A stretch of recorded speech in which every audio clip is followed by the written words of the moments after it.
பிரம்ம முகூர்த்த நேரத்தை பற்றியும் அதனுடைய சிறப்புகள் பற்றியும் பல பேர் சொல்லி நம்ம கேள்விப்பட்டிருப்போங்க. இருந்தாலும் பிரம்ம முகூர்த்த நேரத்தில் எழுந்திருப்பது அவசியமா? இந்த நேரத்தில் நம்ம எழுந்திரிச்சோம்னா நிச்சயமாக நம்முடைய வாழ்க்கையில் மாற்றம் வருமா? நன்மைகளும் பலன்களும் நமக்கு முழுமையாக கிடைக்குமா? அப்படிங்கிறதுல நிறைய பேருக்கு பலவிதமான சந்தேகங்கள் இருந்துட்டு தாங்க இருக்குது. அந்த வகையில் பிரம்ம முகூர்த்தம் என்றால் என்ன? பிரம்ம முகூர்த்தத்தில் நாம் தினமும் எழுவதால் நம்முடைய வாழ்க்கையில் மாற்றம் வருமா என்பதை பற்றிய சுவாரஸ்யமான தகவல்களை தெரிஞ்சுக்கலாம். வீடியோவை ஸ்கிப் பண்ணாமல் முழுசாக பாருங்கள். நம்ம சேனலை இப்போ தான் நீங்கள் ஃபஸ்ட் டைம் பார்க்குறீங்க அப்படின்னா நம்ம சேனலை இன்னும் சப்ஸ்கிரைப் பண்ணலைன்னா சப்ஸ்கிரைப் பண்ணிக்கோங்க. கூடவே இருக்கிற பெல் ஐக்கானையும் கிளிக் பண்ணிக்கோங்க. வாங்க வீடியோக்குள்ளே போகலாம். உங்களுக்கு ஜோதிட ரீதியாக சந்தேகம் இருந்தாலும் சரிங்க, தனிப்படையாக ஜோதிடம் பார்க்க விரும்பினாலும் சரி, இந்த வீடியோவுக்கு கீழே டிஸ்கிரிப்ஷனில் வராகியம்மன் ஜோதிட நிலையத்தோட தொலைபேசி எண் கொடுத்துருக்குறேன். இந்த எண்ணுக்கு தொடர்பு கொண்டு பேசி பாருங்கள். உங்கள் வாழ்க்கையில் இருக்கக்கூடிய அனைத்து பிரச்சனைகளுக்கும் சரியான தீர்வு கிடைக்குங்க. வீடியோக்குள்ளே போகலாம். சூரிய உதிப்பதற்கு முன்னாடி அதிகாலையில் வெயில் தோன்றுவதற்கு 48 நிமிடங்களுக்கு முன்னாடி, அதாவது அதிகாலை 4:30 மணி முதல் 5 மணி வரையிலான நேரத்தை தான் நம்ம பிரம்ம முகூர்த்த நேரம் அப்படின்னு சொல்கிறோங்க. இதை தவிர ஒரு நாளில் எந்த ஒரு குறிப்பிட்ட தெய்வம் இல்லைன்னா தேவர்களுக்கு உரிய நேரமாகவும் குறிப்பிடுவது இல்லைங்க. மேலுமே பார்த்திங்கன்னா ராகு காலம், யமகண்டம் என்பது நவகிரகங்களான ராகு கேதுவுக்கு உரிய நேரமாகவும் சொல்லப்பட்டிருக்குதுங்க. அதிகாலையில் இந்த குறிப்பிட்ட நேரத்தை மட்டும் நம்ம ஏன் பிரம்மாவின் பெயரால் அழைக்கிறோம்? இந்த நேரத்தில் நம்ம எழுந்திருப்பதால் நம்முடைய வாழ்க்கையில் மாற்றக்கூடிய திறன் கொண்டது அப்படின்னு ஏன் சொல்லப்படுது என்பதை பற்றி பார்க்கலாம் வாங்க. இந்து மத நம்பிக்கையின்படி பிரம்மாவே உலகத்தில் இருக்கக்கூடிய அனைத்து உயிர்களையும் படைக்கக்கூடிய கடவுளாகவும் கருதப்படுறாருங்க. படைத்தல் தொழிலை செய்யக்கூடிய பிரம்மா என்றும் சொல்லப்படுறாரு. இவர் 4 வேதங்களையும் தன்னுடைய 4 முகங்களாக வைத்து அந்த வேதங்களின் அடிப்படையில் உயிர்களை சிருஷ்டிக்கும் தொழிலை செய்துட்டு வருவதாகவும் சொல்லப்படுதுங்க. மேலுமே பார்த்தீங்கன்னா பிரம்மன் என்றால் நான்முகனை குறிக்கிறது. இரவுல உறங்கக்கூடிய உயிர்கள் மீண்டும் காலையில் கண் விழிப்பது என்பது ஏறக்குறைய மறுபிறவிக்கு சமமாகவும் சொல்லப்படுதுங்க. இரவு நேரத்தில் தூங்க போகக்கூடிய அனைத்து உயிர்களும் அடுத்த நாள் பார்த்திங்கன்னா சூரிய உதயத்தை பார்ப்பதே கிடையாதுங்க. அது மட்டும் இல்லாமல் தூக்கம் என்பது உடலில் இருந்து ஆன்மா வெளியில் சென்று பயணித்து விட்டு வருவது தான் அப்படின்னு சொல்லப்படுது. அப்படி பார்க்கும்போது இதுவும் ஒரு மரணத்திற்கு சமமானது தாங்க. அதனால தான் ஒவ்வொரு நாளும் காலையில் மறுபிறவி பெறுவதை சிருஷ்டி, அதாவது படைத்தல் என்றும் சொல்லலாங்க. இந்த தொழிலை சிவபெருமானின் பெருங்கருணையால் செய்யக்கூடியவர் பிரம்மா தாங்க. அதனால தான் இவருடைய பெயரால் விடியக்கார பொழுத பிரம்ம முகூர்த்தம் அப்படின்னு அழைக்கிறோம். இனிமே பிரம்ம முகூர்த்த வேலைக்கு திதி, வார, நட்சத்திர, யோக தோஷங்கள் என்பது கிடையாதுங்க. இது எப்போதுமே சுபவேளையாக சொல்லப்படுது. அதனால தான் பிரம்ம முகூர்த்தத்தில் திருமணம் செய்வது, புதுமனை புகுவது போன்ற நல்ல செயல்களானது நடைபெறுவதற்கு ஏற்ற நேரமாகவும் சொல்லப்படுதுங்க.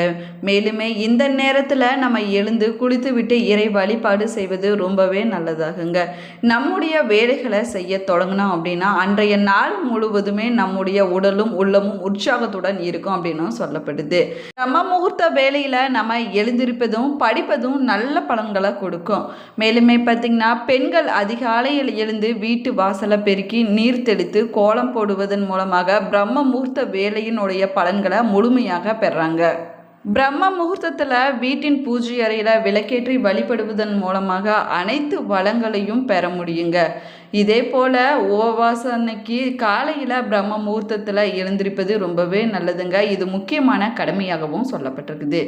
இந்த நேரம் பார்த்திங்கன்னா அனைத்து ஜீவன்களையும் எழச் செய்வது போல மந்திரங்களை எழச் செய்வதற்குரிய நேரமாகும். மந்திரங்கள் ஜெயிப்பதனுடைய மனதிலிருந்து படிப்படியாக அவனுடைய நுண் அலைகளை ஒளி அலைகளாக மேலே எழுப்பி மந்திர ஜபம் செய்வதானது மந்திர ஒளியானது வெளிப்பட செய்யுது அப்படின்னும் சொல்லப்படுதுங்க. பிரம்ம முகூர்த்தத்தில் ஒருவர் செய்யக்கூடிய ஜபம் பார்த்திங்கன்னா அவங்க செல்லக்கூடிய இடமெல்லாம் அவனை அறியாமலேயே நன்மைகளை விளைவிக்கும் என்றும் நம்பிக்கையாக சொல்லப்படுதுங்க.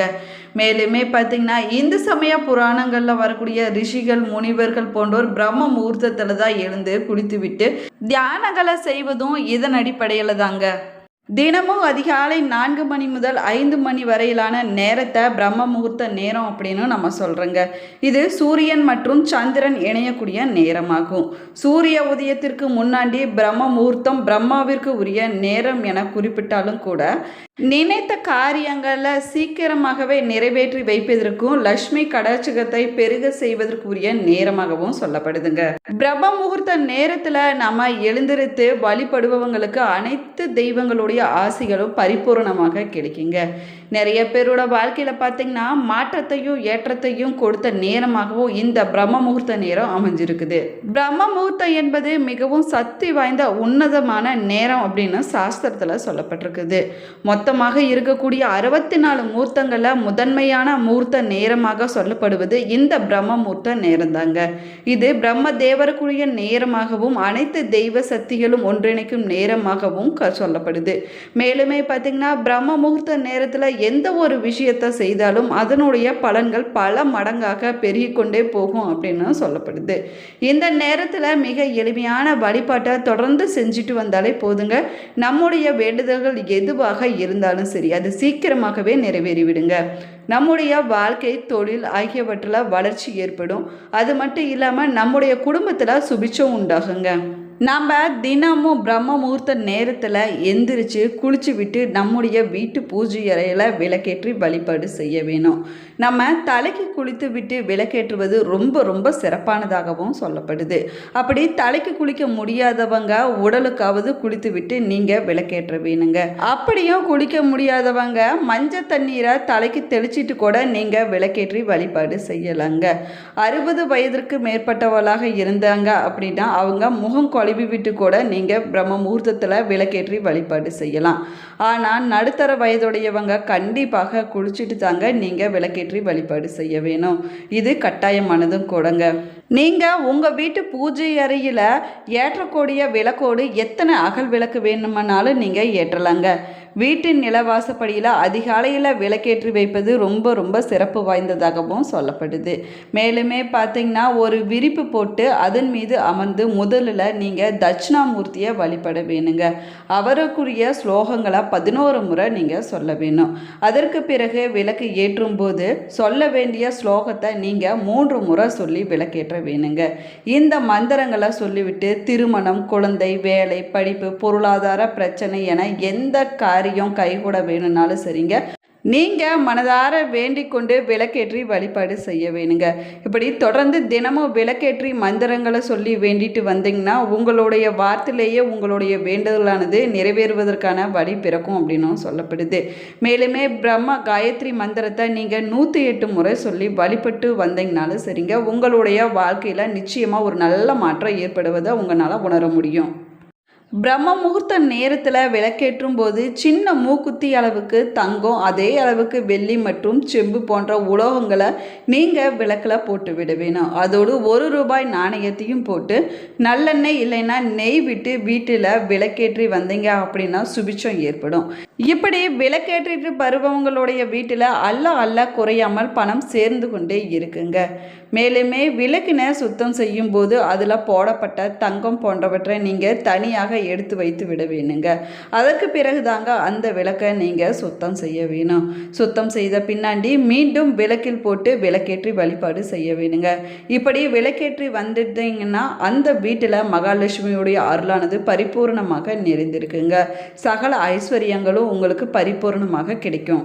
பிரம்மனுடைய பத்தினி சரஸ்வதி தேவி விழித்து செயல்படக்கூடிய நேரமாகவும் பிரம்ம முகூர்த்த நேரம் சொல்லப்படுது.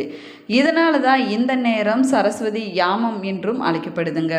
மேலுமே மனதில் இருக்கக்கூடிய பிரச்சனைகள் அனைத்தும் விலகுவதற்கும் இறைவன் அன்பில் மனதை நிலை நிறுத்துவதற்கும் இறைவனால் கொடுக்கப்பட்ட ஒரு அற்புதமான நேரந்தாங்க இந்த பிரம்ம முகூர்த்த நேரமாகும்.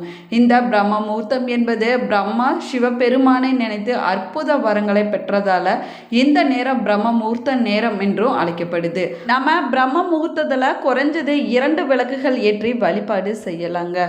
ஒன்று முக்கியமான விளக்காகவும் மற்றொன்று துணை விளக்காகவும் நம்ம ஏற்றி வழிபாடு செய்யலாம். இதனால் நம்ம வீடு பார்த்திங்கன்னா மங்களகரமாக இருக்குங்க. இந்த பதிவு உங்களுக்கு பயனுள்ள தகவல்களை கொடுத்துருக்குன்னு நினைக்கிறேன். இந்த பதிவு உங்களுக்கு பிடிச்சிருந்தால் லைக் பண்ணுங்கள், ஷேர் பண்ணுங்கள், கமெண்ட் பண்ணுங்கள். இன்னும் நம்ம சேனலை சப்ஸ்கிரைப் பண்ணாமல் இருந்தீங்கன்னா சப்ஸ்கிரைப் பண்ணிக்கோங்க. கூடவே இருக்கிற பெல் ஐக்கானையும் கிளிக் பண்ணிக்கோங்க. Thank you friends. மேலுமே நீங்கள் எந்த மாவட்டத்திலிருந்து பார்க்குறீங்க என்பதை மறக்காமல் கமெண்ட் பாக்ஸில் கமெண்ட் பண்ணுங்கள். நீங்களும் பிரம்ம முகூர்த்தத்தில் எந்திரிச்சிங்கன்னா மறக்காமல் கமெண்ட் பாக்ஸில் கமெண்ட் பண்ணுங்கள். உங்களுக்கு மகாலட்சுமி பிடிக்கும் அப்படின்னா ஓம் மகாலட்சுமியே போற்று என்ற வாசகத்தை மறக்காமல் கமெண்ட் பாக்ஸில் 3 முறை பதிவிடுங்க. Thank you friends.